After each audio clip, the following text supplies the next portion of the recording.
Bonsoir Christelle. Bonsoir. Les filles, j'ai la chance ce soir d'être avec Christelle, que je ne vous présente plus, qui est notre psy secret de fille. Ce soir, Christelle, j'ai une question qui est un peu ambiguë. Donc je vais me permettre de commencer l'histoire pour t'aiguiller et non pas t'emmener sur un mauvais chemin. Je m'explique. D'accord. Nous avons Julia. Julia, elle a 32 ans. Oui. Julia n'a personne dans sa vie. D'accord. Oui. Et Julia, elle veut un bébé. D'accord. Donc Julia, elle voudrait faire une insémination.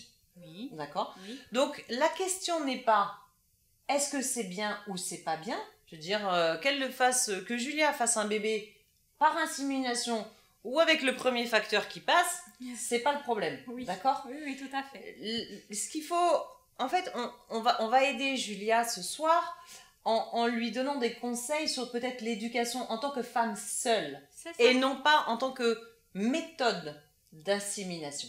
Tout à fait. Tu vois ce que je veux dire? Bien sûr que je vois ce que tu veux C'est dire. pas la méthode pour avoir un enfant qui compte, on s'en fout. Que ce soit l'insémination ou que ce soit un papa, que ce soit un homme fixe, pas fixe, un homme du soir, voilà. L'intérêt, c'est que Julia, elle a un bébé. Elle a envie d'un enfant. Elle veut un enfant. Oui. Donc comment est-ce quel conseil est-ce que, en tant que psy, tu pourrais lui prodiguer pour élever au mieux son bébé en tant que femme seule? Tout à fait. L'idée, effectivement, c'est de se projeter avec cet enfant, peu importe. J'insiste vraiment sur le fait qu'on n'est pas là pour juger si une insémination est bien ou pas bien. Chacun son problème. Chacun ses choix et puis exactement. Et puis quelquefois aussi on peut se retrouver maman seule et que ce ne soit pas forcément un choix, mais peu importe. L'important c'est de voir si Julia elle a envie d'être maman, elle a ses raisons, elles sont légitimes, et à partir de là effectivement c'est s'engager dans un avenir en tant que maman seule, et à ce niveau là c'est peut-être là qu'il faut commencer. C'est ce que ça sous-entend que d'élever un enfant seul qui, à un moment donné, lui demandera pourquoi il n'y a pas de papa. Souvent, ça va arriver au moment de la scolarisation, où d'un seul coup, un soir, pas comme un autre, vous irez le chercher à l'école et il vous dira « mais maman, il est où moi, mon papa ?»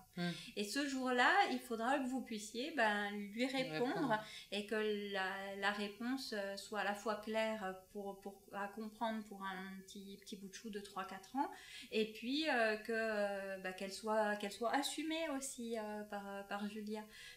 Voilà, de dire ça a été un choix de faire un petit bébé toute seule et de m'occuper de toi toute seule. Voilà, après Julia, elle a peut-être aussi de la famille, des gens autour d'elle. Après, ce qui détermine le fait qu'elle ait envie d'un enfant seul aujourd'hui, certainement que c'est aussi lié à son histoire, à son parcours. Donc voilà, ça c'est toutes des choses avec lesquelles il faut surtout qu'elle soit au clair par rapport à cette décision de faire un enfant toute seule. Elle a fait un bébé toute seule. Oui. Tu viens de Ah bah oui.